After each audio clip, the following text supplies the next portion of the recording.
a child, between a brother and a sister, between relatives. And when communications break down, when a person no longer feels comfortable to be himself or herself around you, well, that person is going to turn to someone else. That someone else may be a wonderful addition in their life, that someone else may be a horrible addition in their life, but in either case, you are not going to have any input in that person's life any longer. And when you are not in the playing field, you are already a loser. And no one wants to be a loser when it comes to raising their children. No one wants to be a loser when it comes to, in my opinion, contributing to the Armenian community and its collective march forward. I am reminded by an article that I'm going to try and recall a portion of it and leave you with that. There was an article a couple of years ago in one of the papers, and probably Mr. Hamparian will have read it because I know you're well read. It was about a guy that came from India, I think. It was India, if I'm not mistaken. Yeah, I think it was India. He lands in LAX, and the author says, I was instantly transported to the year 2044 or 2144, something like that. And he says, but here I was in LAX, and I made my way to a little town called Glendale, and the surrounding towns of Burbank and Pasadena and Hollywood and the San Fernando Valley. And I was told that there once lived a vibrant Armenian community, an Armenian American community that was an important and an essential part of the economy, its culture, and everything else, here in the Los Angeles basin. I was also told that those folks no longer live here, and that in fact the largest Armenian community now exists in the United States of China, on the other side of the Pacific Ocean, in the Asian continent. But there were some remnants, some churches and some schools that used to be Armenian, that they were still there. I'm not going to be here, in my opinion, in the year 2044, or certainly not in the 2100s. But I certainly hope that my children and my children's children and your children's children, wherever they may be, they remember, first and foremost, that 1.5 million people who died to remain Armenian, who sacrificed their lives, who marched in the deserts of their Zor, didn't do it in vain. And that we have an obligation, going on 100 years from the turning events that affected us as a civilization and continues to affect us, we do have an obligation. I have felt that obligation when I was a teenager. I lost sight of that in my early 30s for a while, but it is with me again. We have an obligation, not just to our community here, but also to our ancestral land, Armenia. And unless we are strong in the diaspora, we stand to lose our identity, our individuality, our uniqueness, both here and back at home in Armenia. I hope that doesn't happen, and I urge you to see to it that it doesn't. Thank you.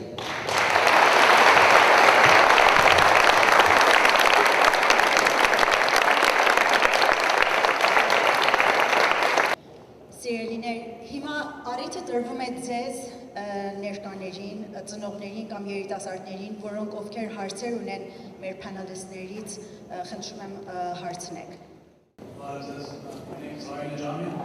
I was born in the Middle East, but raised over here, and I've noticed that the theme of tonight's forum rests highly on the socialization of Armenians in America and how they are moving forward in their identity.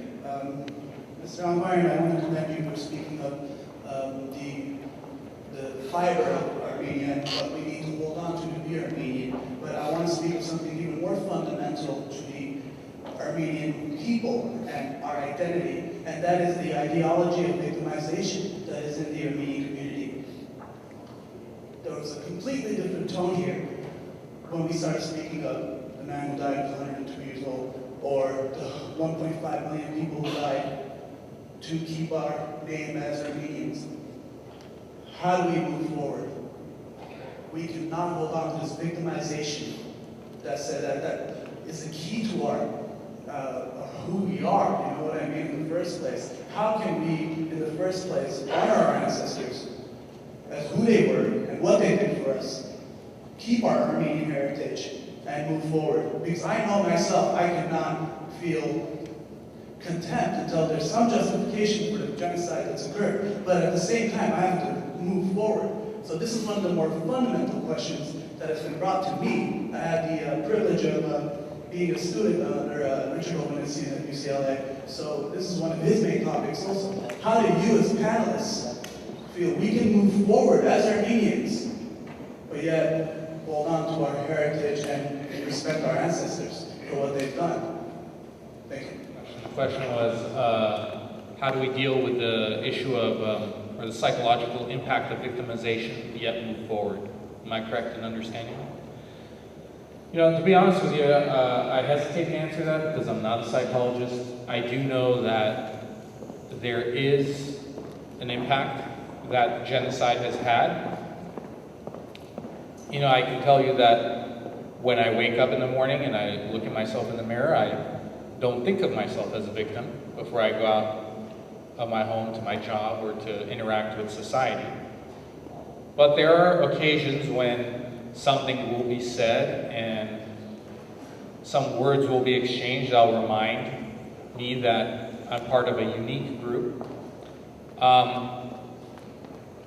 Let me just ask for my own reference, you know, how many people here live in Glendale by a show of hands? Okay. And keep your hands up, please. If you read the Glendale News Press on a daily basis, keep your hand up. Okay. If you don't even read the adjudicated daily newspaper of your own community, well, let me ask you this question. Keep your hands up again. How many of you live in Glendale? How many of you read Aspares on a daily basis? Okay, a few more hands continue to stay up. You know, if you're not aware of what's going on in your own community, it's very easy to paint yourself as a victim. However, I can say this much that, you know, the reason I asked that question is because before I came here today, I read the Glendale News Press. There's an article in there, some of you will probably go and read tonight after I've talked about it, but it's about the Iran Ahai Museum, the Armenian Society of America, or the Armenian Society of Los Angeles, wanting to have a banquet use facility at their new hall that they've constructed. An attractive building, not necessarily in my preference of architectural styles, but it's a remarkably attractive building and unique. And the comments on that website about Armenians, about the banquet hall use by non-Armenians are filled with such hate and vitriol and misunderstanding that even were I to reconcile myself and saying, okay, my great-grandparents, and by the way, my father's family is from Gesaria, my mother's family is from Smyrna, from Izmir. They survived the genocide. I've moved on, knock on wood. I've had an opportunity to receive a fantastic education and build a career in this country. So do I really feel like a victim? No, but I read some of those comments that describe Armenians and that victim maybe mentality surfaces. I get angry, I get defensive. I don't know how to react to it, but it's something that we're gonna have to deal with. I can tell you this, my grandfather saw things in his lifetime. He not only survived the scourge of the Ottoman Empire as it collapsed and culminated in a genocide, but he then went to Greece where he had to live under the Italian fascists, who weren't as bad as the German Nazis, who came over and then decided to really show the Greeks how a totalitarian society should be run. My grandmother, just as an aside, would say, we love the Italians. All they would do is sit around under the olive trees and write love letters to their girlfriends back at home and play the mandolin. The Nazis came, and that's when the real hell began. But he survived the Nazis, then emigrated to Armenia and survived Stalin during the darkest periods of the Soviet Union when so many repatriated in 1947. And yet he raised 3 wonderful children, one of whom was my mother. was a hardworking man, a member of his workers' guild, never needed to self-medicate with any of the antidepressants. Somehow or another, he kept it together, and that victimization didn't hold him back from being able to persevere. If I can discover how he did it, or if he did it, then maybe the rest of us can do it as well. But there is, instances where it's thrown in our face that we're different. I did not realize I was different, by the way. I had never heard the term, and I apologize for using it. I had never heard the term Armo before in my entire life on the East Coast until I came to Glendale, California. I remember it was my first day at R.D. White Elementary School. Maynard Enriquez, my first Filipino friend, came up to me and said, "Travis just called you an Armo. What are you going to do about it?" And I said, "What's that?" And he said, "Oh, well, it's like calling, someone," well, and he gave me a litany of derogatory terms for other cultures, for Mexicans, Italians, blacks. So it's like calling an Armenian one of those. And I paused for a moment and I said, the best they can come up with is an abbreviation for Armenian? Like literally, I realized even at that age in the 4th grade or 5th grade actually, that was an abbreviation. It wasn't insulting in any way. I said, well, they say that, you're lazy, you smell, you do this. And so I had to go and I had to kind of defend my honor. Travis was an upperclassman, so I had my honor handed to me on the playground. But it was the first time I was made to realize I was different. And maybe that's when, I kind of realized there was victimization. But the thing is, don't let those things hold you back. You don't have to worry about it. The way you overcome that victimization mentality is by becoming a successful individual and showing the world that whatever was attempted to be perpetrated on us in not just 1915, but before 1909 and 1895 and subsequently many times over, has not succeeded. So that's just my thoughts, and again, I'm not a psychologist. So I'd encourage you to ask someone.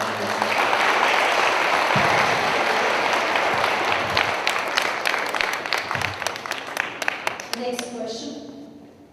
Good evening. My name is Hilda Sarkisian. I'm right there. I first want to thank everyone here tonight. Before asking my question, I want to thank the committee here. I want to thank Steve Artinian for inviting us.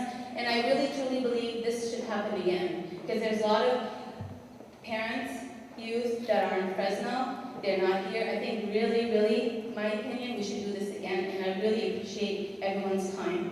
My question is, parenting in this day and age is tough. What do you think are some of the things that we as parents need to focus on or impress upon our youth? I'll let a parent answer since I don't have any children yet. I'd be happy. Just briefly, I'd say lead by example. Leaders lead, teachers teach, and parents should lead by example. My father was a man involved in publishing. He enjoyed serving the Armenian people through the Armenian church and working with people like the late Godfrey Karakin I and Archbishop Nestor Basjan. And when he met and dedicated his time to the Armenian people and the Armenian church, he never lectured me, never sat me down and said, but that had a big impression on me. And my mother and her volunteerism at the church and the community and with groups like the AYF and other organizations, they led by example and did not preach. And I thought that was an important element, Hilda, in my upbringing. I would just agree as someone who still has parents, that their example has been a very important one for me to follow as well. You look at you don't realize as parents how much we as children look up to you even in adulthood. I'm 34 years old and my parents are the people I most admire in this world and their parents as well for having raised them. So that is a chain that never ends. As long as you're instilling good values by acting in an honorable fashion in every aspect of your life, your kids will follow that.